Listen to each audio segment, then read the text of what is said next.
बिस्मिल्लाहिर्रहमानिर्रहीम, अस्सलाम वालेकुम। हमारी बॉडी में किस तरीके से इन्फ्लेमेशन रूट कॉज बनती है हार्ट डिजीज़ का, डायबिटीज़ मेलाइटिस का रिस्क बढ़ा देती है और साथ में कई मरतबा ऑटो इम्यून डिजीज़ जिसमें हॉशिमोटो थायराइडाइटिस आता है। और उसके अलावा अगर तो बॉडी को बहुत से साइन सिम्टम्स देखने पड़ रहे हैं जिसके अंदर क्रॉनिक फटीग आता है, वीकनेस आ जाती है, ब्रेन फॉगिंग आती है और कई मरतबा वेट गेन होता है, जॉइंट प्रॉब्लम्स आ जाती हैं, तो ये तमाम चीज़ें जो हैं ये प्रॉब्लम करती हैं क्रॉनिक इन्फ्लेमेशन की वजह से। आज की इस वीडियो में हम जानेंगे कि कौन से फैक्टर्स होते हैं या कौन सी रीज़न्स होती हैं जो कि क्रॉनिक इन्फ्लेमेशन को जन्म देती हैं और उनको हम किस तरीके से अपनी बॉडी में से एलिमिनेट कर देते हैं। मैं डॉक्टर मरियम माहिर मुनीर रहमत क्लिनिक विद सिबलिंग के प्लेटफॉर्म से आज आपके लिए बहुत ही इंटरेस्टिंग टॉपिक लेकर आई हूँ जो यकीनन अगर तो रूट कॉज है आपकी क्रॉनिक इन्फ्लेमेशन का आपकी बॉडी में और बहुत से साइन सिम्टम्स दे रहा है, तो हो सकता है कि रीज़न्स यही हों। और क्या पता है इस वीडियो को सुनने के बाद अगर तो आप अपनी लाइफस्टाइल को चेंज कर लें, मॉडिफाई कर लें, तो बहुत हद तक वो चीज़ें सेटल हो जाएं और आपकी क्रॉनिक इन्फ्लेमेशन से छुट्टी हो जाए। बढ़ते हैं आज के इस वीडियो में। सबसे पहले हम जानेंगे कि कौन सी रीज़न्स होती हैं जो कि रूट कॉज बनती हैं क्रॉनिक इन्फ्लेमेशन का। इन्फ्लेमेशन जैसे हमें मालूम है कि सोजश को बोलते हैं कि हमारी बॉडी का एक रिस्पॉन्स होता है जो अगर शॉर्ट टर्म हो तो फ़ायदेमंद होता है, लेकिन अगर तो वो बढ़ता चला जाए तो वो क्रॉनिक इन्फ्लेमेशन के अंदर कन्वर्ट होकर हमारी बॉडी को रिस्क पे रख देता है बहुत सी डिजीज़ का, जिसमें मैंने आपको पहले बताया है कि डायबिटीज़ मेलाइटिस और हार्ट डिजीज़ तो कहीं पे भी नहीं गए। आगे बढ़ने से पहले अगर तो आपने अभी तक इस चैनल को सब्सक्राइब नहीं किया तो काइंडली सब्सक्राइब करके बेल नोटिफिकेशन ज़रूर प्रेस कीजिएगा ताकि हमारी जितनी भी हेल्थ रिलेटेड वीडियोस हैं वो आप तक बर वक्त पहुँचती रहें और आपका लाइफस्टाइल बूस्टअप होता रहे। बढ़ते हैं root cause of chronic inflammation की तरफ। सबसे पहले रूट कॉज आता है पुअर डाइट, जिसके अंदर आप लेते हैं प्रोसेस्ड फूड्स, लेते हैं जंक फूड्स, लेते हैं हमारी जितनी भी मॉडर्नाइजेशन हुई है सोसाइटी के अंदर बल्कि ऑल ओवर द वर्ल्ड, उसकी वजह से हमारी जो डाइट है उसके अंदर जंक फूड बहुत ज़्यादा इंट्रोड्यूस हुए हैं जिसकी वजह से हमें हेल्थ प्रॉब्लम्स का बहुत ज़्यादा इशू देखने को मिल रहा है, जिसमें सबसे ज़्यादा आती है बात यंग एज के अंदर हार्ट डिजीज़ की। जो पहले कभी हम 50-60 प्लस पे जाके सुनते थे कि किसी को हार्ट अटैक का मसला या हार्ट स्ट्रोक का मसला आया है, वो आजकल यंग एज पे even 20 to 25 years of age के ऊपर भी जाके लोगों को हार्ट इश्यूज़ आ रहे हैं। सो इसकी बहुत बड़ा रीज़न होता है पुअर डाइट, जिसमें processed foods, ultra processed foods भी आती हैं। सो नेक्स्ट आ जाती है पुअर न्यूट्रिशन।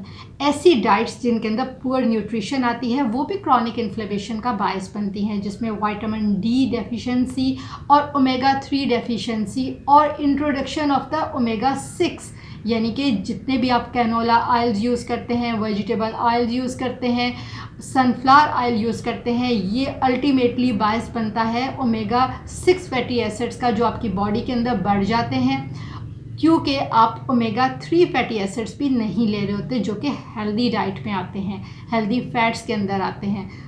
क्रॉनिक इन्फ्लेमेशन का नेक्स्ट फैक्टर आ जाता है क्रॉनिक स्ट्रेस। क्रॉनिक स्ट्रेस कई तरह के हो सकते हैं, वर्क रिलेटेड, जॉब रिलेटेड, आपके फाइनेंशियल इश्यूज हो सकते हैं और बहुत सी ऐसी चीज़ें होती हैं जो आपके मेंटल स्ट्रेस को बढ़ा रही होती हैं। और एक इंटरेस्टिंग फैक्ट आपको बताऊं कि गट को भी सेकंड ब्रेन कहा जाता है। जो भी आप फूड खाते हैं चाहे वो अच्छी हो या बुरी हो, वो किसी ना किसी तरीके से लिंक करती है आपके ब्रेन के साथ। सो कोशिश करें कि अपनी डाइट को बेहतर रखें, हेल्दी रखें और processed foods, ultra processed foods, junk food को अवॉइड करें और अच्छी हेल्दी फैट्स को अपनी बॉडी के अंदर इंट्रोड्यूस करें। विटामिन डी, ओमेगा 3 और बहुत से ऐसे जो न्यूट्रिशंस होती हैं जो आपको डिफरेंट फ्रूट्स और वेजिटेबल से मिल रहे होते हैं, उनको इंक्लूड करें।